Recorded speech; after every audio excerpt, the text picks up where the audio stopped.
How do you really get the monetization piece going? I always thought to myself when I was first doing things, like, what are some brands that I naturally use? Like, how can I reach out and how can I, get into that space? I started YouTubing things like, how are people reaching out to brands and figuring out like who's their key point, who handles talent, who handles like brand partnerships within this thing, reaching out to them with emails, forming a deck.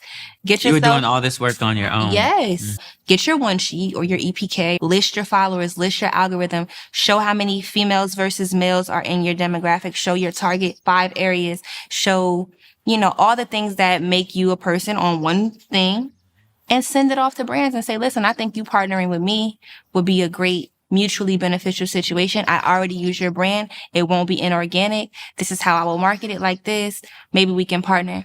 And some things is not always monetary in the first time. Sometimes you build relationships and you network for future bigger things, My first campaign with a certain company, I think was like $1,500 back in 2019. I just recently did a brand partnership with them for over $60,000. So when we look at things like, you just have to play the long game. You don't know. Right. That's the lesson about not being short-sighted. Yeah. How do you turn 1,500 into 60,000? Right. That's the thing.